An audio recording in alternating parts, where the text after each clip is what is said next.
What's going on, guys? I'm Chris and welcome back to another video. So today I'm talking about Stranger Things Season 1 Episode 5, The Flea and the Acrobat, with my great friend Trevor, as always, as we do on Return to Hawkins. Before we get into this conversation, make sure to hit that like button, comment down below your thoughts on this episode, your favorite moment, favorite quote, favorite character, all that good stuff. This is another building block episode as we approach the finale of Season 1. We're having a lot of fun with this series, so make sure to hit that like button. It helps out more than you know. So without further ado, let's take a trip to Hawkins.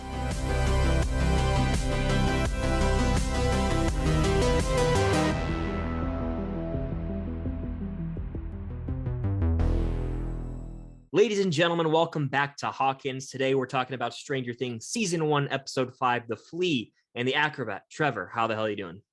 Am I the acrobat or the flea? The Flea.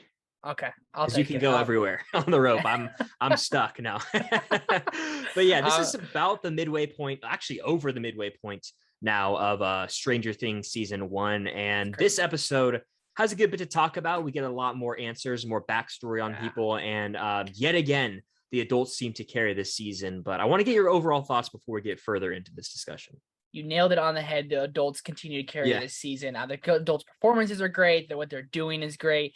Great acting all around, and we get our first glimpse at the Upside Down. Pretty exciting stuff. I didn't remember this episode going in, and then once I saw that, I was like, "Oh my gosh, this is just so like nostalgic now." Does that make sense? Oh, absolutely, it is. It's so cool to see how far we've come as well, and just going back to where it all started feels special. Right out of the gate, though, this episode, Hopper, I feel like I am beating a dead horse here on this series. Every time I go, Hopper's the goat, Hopper's the goat. He legitimately is. And rewatching Season 1 has solidified him. I'm making the statement right now on Return to Hawkins. Solidified him as my one. Steve is number 2. Hopper's number 1 for me at this very moment in time.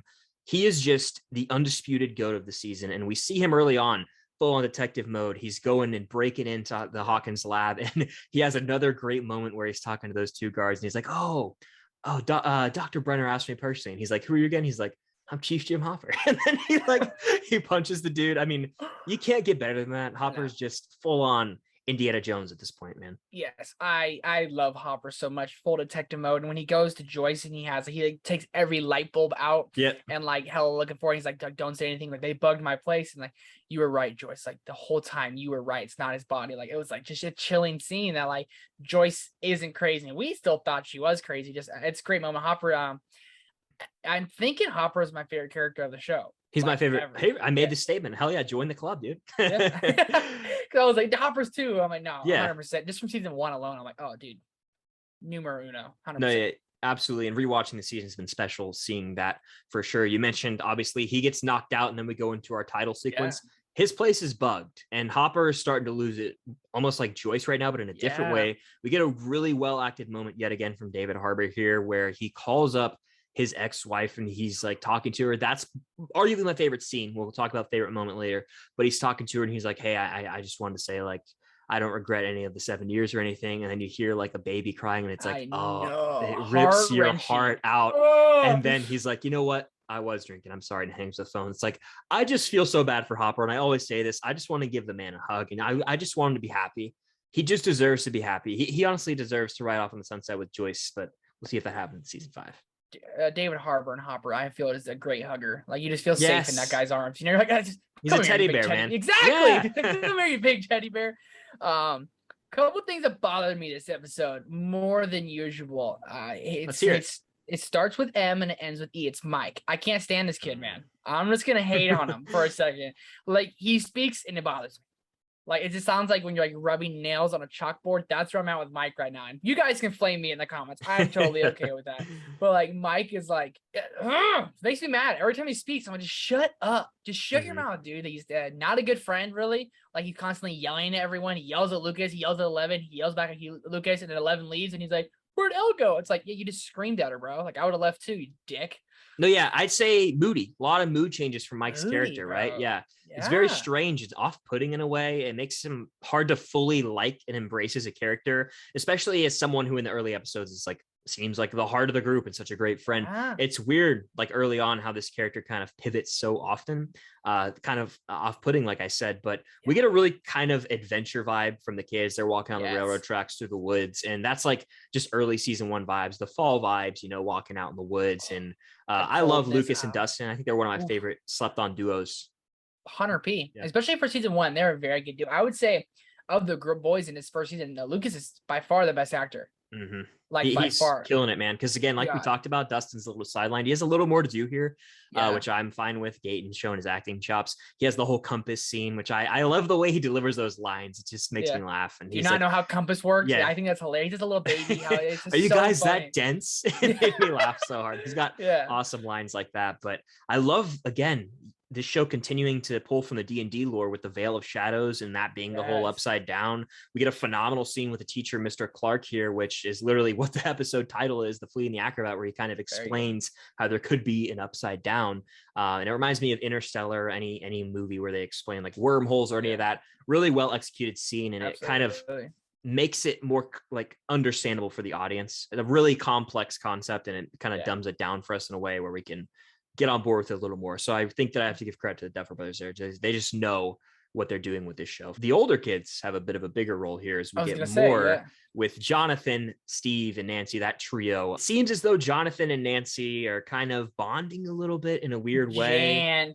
But they're also fighting at the same time. So yeah, like how do you feel about them?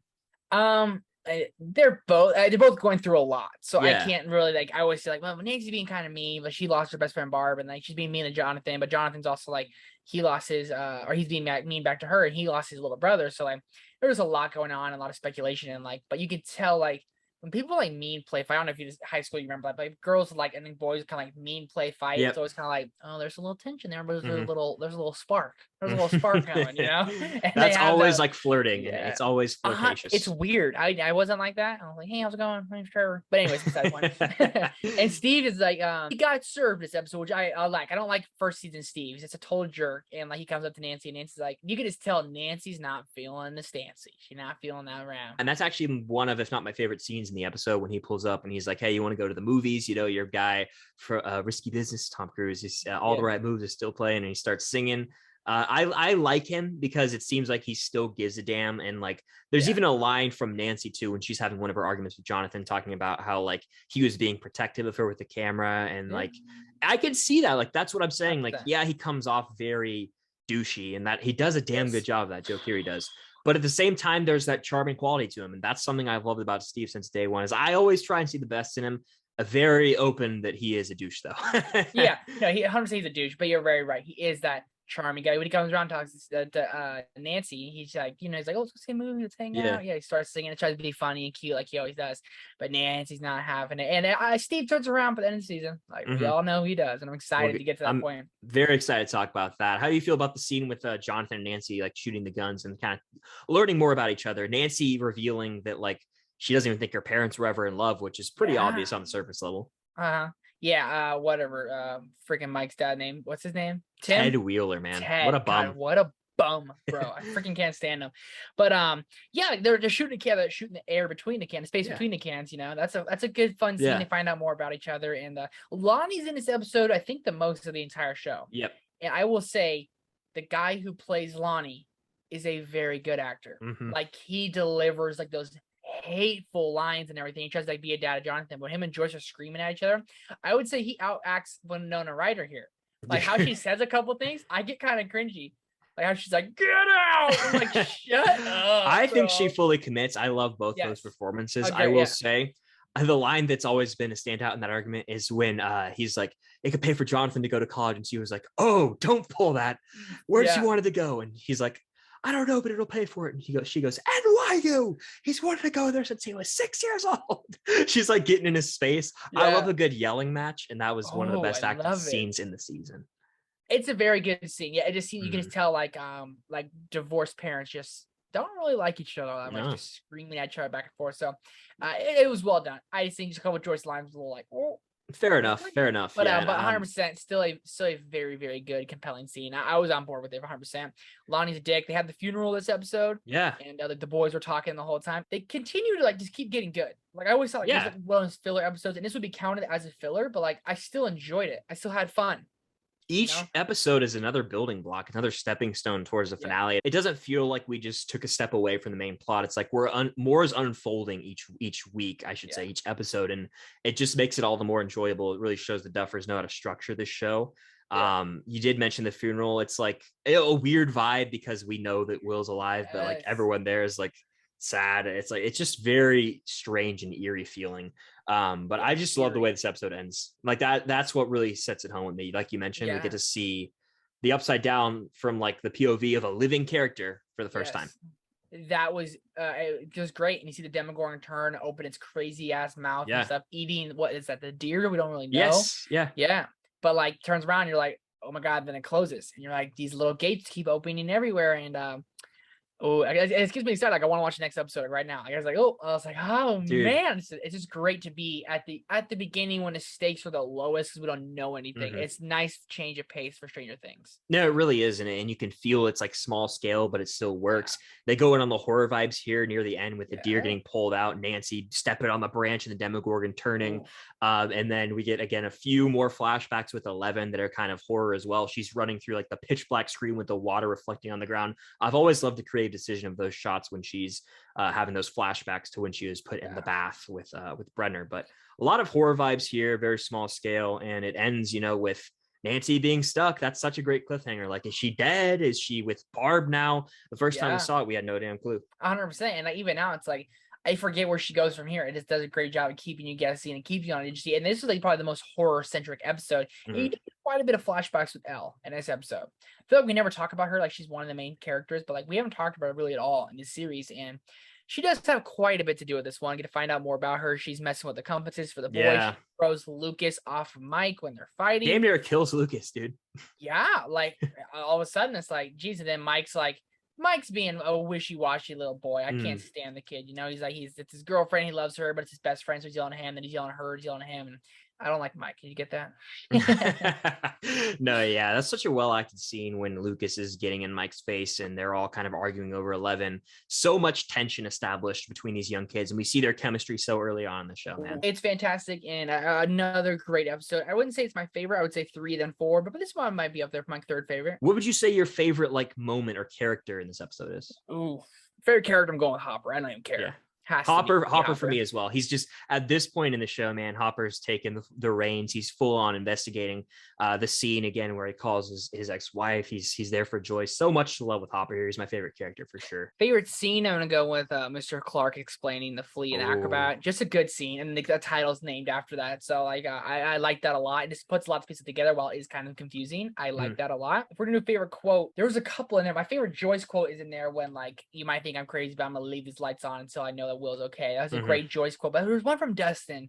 He just had funny ass one-liners throughout this entire episode. From "Are you guys that dense? Do you really not know how compasses work?" to a couple others that I can't remember off the top of my head. But overall, great episode, great moments, great quotes. Yeah, as far as my favorite moment in the episode goes, I don't know what it is, but I love that scene between Steve and Nancy where it's like, it's just such a telltale about where their relationship's headed and the charm of Steve. Nancy's just like, I don't really want to be around you right now. It's like, but at the same time, looking at where the relationship is now, it's like, that's a pivotal scene in Steve. That's like almost one of the knocks on his head, that he talks about later on. So that's one of my favorite moments. Favorite quote, what I mentioned earlier about Dustin and the compasses and how dense they are. Dustin just has those funny one-liners for sure. But as an overall episode, I would say a really solid entry in Stranger Things season 1. I don't think there's any filler episodes in season 1. People say it's slow, it's boring. I just love this adventure, seeing it unfold so small scale before we start to learn more about the Upside Down in that creepy world. I don't understand if there's any hate for season 1. I don't get it. I love season 1. I'm enjoying it so much. I'm really just looking forward to the finale at this point because we're coming into like those penultimate episodes. Everyone's leading up a little closer, and like I remember the finale so well. I'm very excited to get back to it. It's going to be a fun time to talk about here on Return to Hawkins, but I think that's going to conclude our discussion here on season 1, episode 5, The Flea and the Acrobat. What do you guys think? Let us know in the comments down below. What's your favorite moment, favorite character, favorite quote we want to talk about in the comments? We'll be engaging down there for sure. Make sure to hit that like button, subscribe, and hit the notification bell so you don't miss out on any future Return to Hawkins episodes every week. Make sure to check out Trevor. His channel is Film Geeks. It is linked down below, as well as all of his other social medias. But I think that's going to wrap it up here. See you guys on the other side of the Upside Down.